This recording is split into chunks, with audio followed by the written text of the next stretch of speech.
Hey there Seekers, welcome back to Wild Lotus Tarot and to your weekly intuitive tarot reading. Just before we head to that, I'd just like to say thank you to everyone who has joined me for the initiation, my immersive 4-week Learn Tarot journey.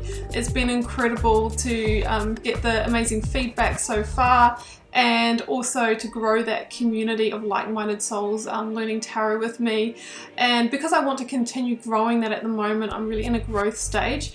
I have extended the special price through till the end of September. So the first link down below will take you to a page so you can find out everything you need to know about it. The value is really great, and I'm not just saying that because it's my course. I truly do believe that from what I've seen. So I would love to have you on board, and keep in mind you can join at any time, guys. It's intended to be a 4-week journey, but you can jump in at any time, and if you want to take longer than 4 weeks because you're probably really busy just like me, you can absolutely do that. You can find me on Facebook, Instagram, and on TikTok. Those links are down below as well. Also, you'll find the link to my website should you want to arrange a personal reading or healing for yourself. I am available for those and would love to read for you.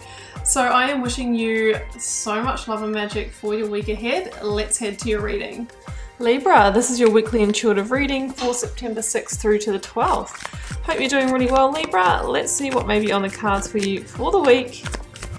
I'm getting started here with the Work Your Light Oracle. I'm going to then be going to the Moonchild Tarot for a lead tarot energy before going to the Rider-Waite and the Star Child Tarot for your tarot positions. Let's go. Okay, one more of those. Now that first card out was Anna, Grandmother of Jesus, Seeding the Light, Laying Foundations and Divine Plan. So this is about understanding that there is a divine plan for you in this lifetime, and you know what, Libra? You agreed to it. You helped set it out before you incarnated here, and you will be guided towards your best path. Now, the best path for you doesn't mean to say it's the easiest path. The best path for you is the one that has you journey through the life lessons and experiences and the karmic contracts that you agreed to before you got here. So sometimes we think, oh, you know, like Spirit wouldn't want me to be having this experience. Why is it all so hard? Well, because it's meant for you. It's meant for you to get the growth out of it so that your soul can evolve. So maybe you're also beginning to lay a foundation for something new that you're bringing in here, or to move to a new part of your journey. We will see what else comes out. We've got boundaries. We do need to establish better boundaries. If we don't actually communicate our boundaries, other people don't know like how to actually move around us. So it's important that we're making it clear. What are you here for? What are you open to? What are you available for? What are your limits? You can see here this person has all these energetic clutches coming at them. You know, sometimes other people won't respect our time and energy if we don't put some boundaries and limitations in place. So you might be needing to hold your boundaries a little bit more than usual this week. Okay, let's take that bottom one. Your lead tarot energy is the Page of Swords. Now this can be the winds of change, things beginning to shift subtly in your life. This could also be some kind of communication that comes in through somebody else, or a download or insight that comes to you that helps you move to the next part of your journey. Could be an idea or inspiration that helps you make a strategic move towards your truth here. And it can indicate children as well. So maybe sometimes a child says something that just triggers something within you. So let's see what else comes through. I see that as the Ace of Swords that character is holding, and the Ace of Swords is about victory and power and truth and clarity. So you might be getting a sense of clarity, a deeper sense of clarity this week. Okay, Libra, let's go to the tarot and bring in the energy of the recent past. Energies leaving, completing or transitioning. If this is your reading, yeah, okay. Laying new foundations, because just potentially you've really had your foundations shaken in the recent past. Some of you might be going through that now. Current or focus energy, the Empress, beautiful. Well, I wouldn't mind having my Empress, my foundations shaken if the Empress is the one behind it. Page of Swords again here at the bottom of the deck. Let's get the outcome energy. Seven of Swords. Okay, we're going to have to be careful of that energy. King of Cups is at the bottom of the deck. That's Scorpio energy. Empress, she links to your energy, Libra and Taurus. Clarifiers coming in. King of Pentacles. Taurus again. Nine of Cups. Beautiful. Now, that's Seven of Swords. We want to know more about that. The Moon, okay. Pisces energy. Temperance, Sagittarian energy. Ten of Pentacles.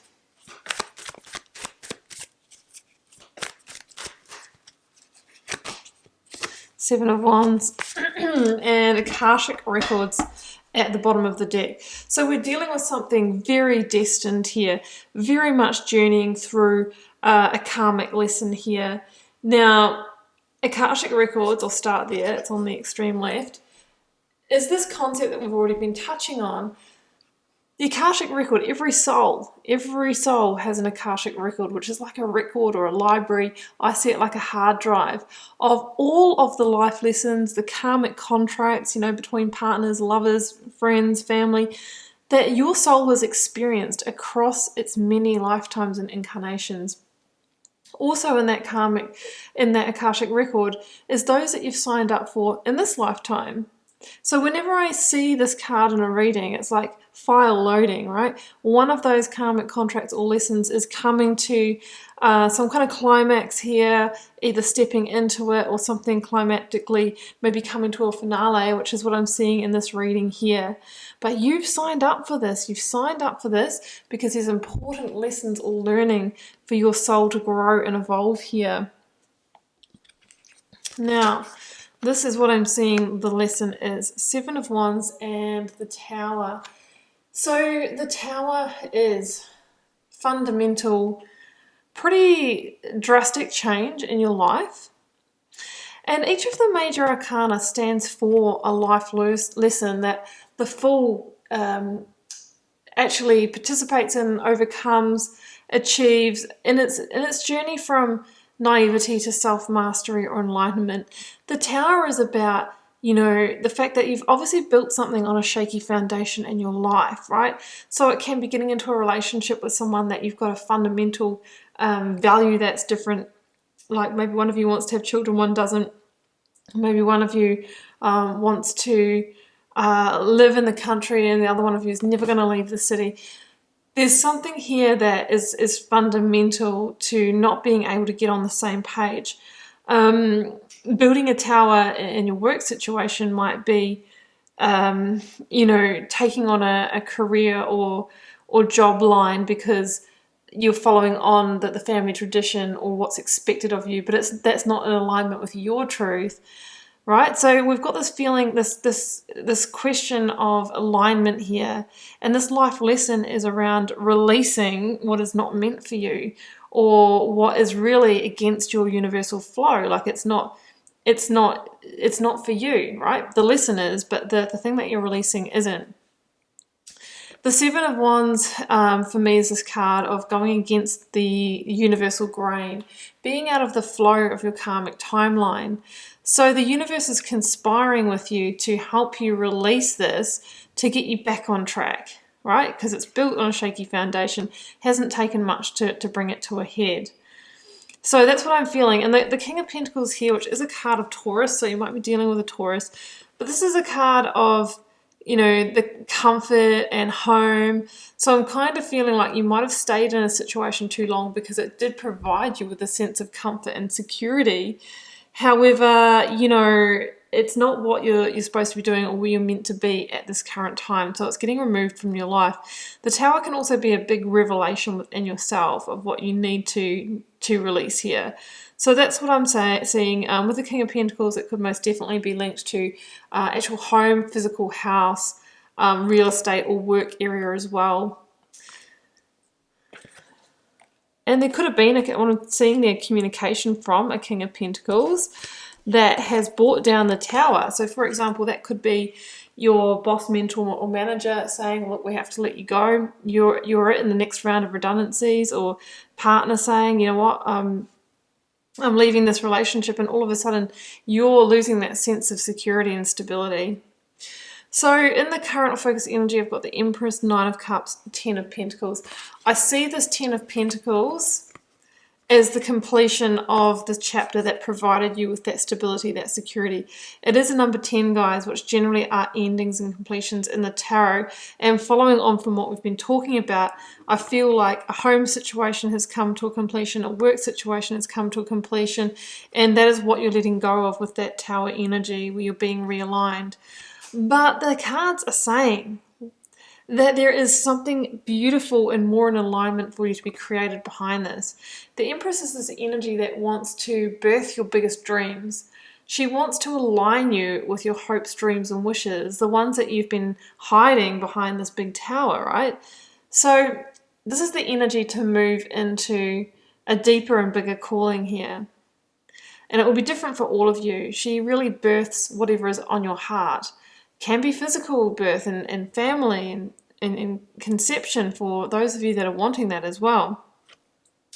Whatever it is, you've got an opportunity here to really, meet your heart's desires and invite in, the opportunities that are going to bring you to wish fulfillment. The Nine of Cups is about contentment and satisfaction. So there's going to be an opportunity to rebuild in a much more satisfying direction here. Maybe you're the one to pull down the Tower, Libra. That Page of Swords could be the first domino falling, like getting the insight, I have to do this, making a final decision, communicating those words, I'm leaving this. In the outcome, Seven of Swords, the Moon, Temperance. Yeah, the Seven of Swords and the Moon can mean there really is something going on behind the scenes in this situation. Could be dealing with somebody who has their own agenda here, is operating in their own to serve their own interests. So the person, maybe if the other person is pulling down the Tower, like for example, that being let go from the job as communicated by your company, or a partner saying it's over, they might be doing that because they have another agenda. They, that's part of their chess move here to get them to where they want to be. But the Moon can also be a card of hidden blessings. So although this could represent something kind of hurtful or painful if you were to find out what's going on in the shadows here, in hindsight, a little bit further down the track, you'll realize that it was happening for you, not to you. And that this is actually a blessing in disguise because it's moving you onto a far better path for you, right? You're going to have an opportunity to work with Empress energy to birth something far greater. So this is all about moving you towards that. And we get another shot at the Ten of Pentacles here, but this time you're creating it from the right place. So we've got the King of Cups, Temperance, and Ten of Pentacles. So there will be a healing period here, and when you do come into that sense of balance within yourself again, that's when the guidance forward will be revealed to you. You may have a decision between two paths coming up as well. If so, make sure that you decide from a place of emotional intelligence and groundedness, using your intuition, all of the things that the King of Cups stands for. You may, in the near future as well, get another offer from a King of Cups, right? And this is the offer or opportunity that's going to allow you to rebuild your home, your family, your stability, your security. So if you have lost a job or partner, there could be someone on the horizon who wants to offer you that opportunity that's going to really fulfill you. that you can really grow and expand through to a beautiful life. Generally with the King of Cups, there's someone you can trust. There's a sense of authenticity about them and a sense of them having your back and being, you know, very much a rock in your life. So I have a feeling that you might be releasing or moving away from a company or a person or a partner who had a self-serving agenda towards someone who's more authentic here, someone more trustworthy. And because of that, and because of the alignment that you'll be in, you can really create that best life of the Ten of Pentacles. You know, you thought you had that in what you're being released from, but the universe is saying it was a tower. There was something about it not meant for you, or it was built on a shaky foundation. It wasn't going to last the distance. But here we can see that this time when you rebuild it, it will really have the longevity that you truly desire. So Libra, I'm going to leave it there, and I hope you enjoyed this reading. Keeping in mind it's a general reading for the collective. It can't and won't possibly resonate for all of you. Do drop me a comment if you're called to share, read them all, and try to interact with you all over there as well. Helps me get to know you guys, connect with your energy, and see what the collective themes are. I will see you back here for another reading next week. Bye for now.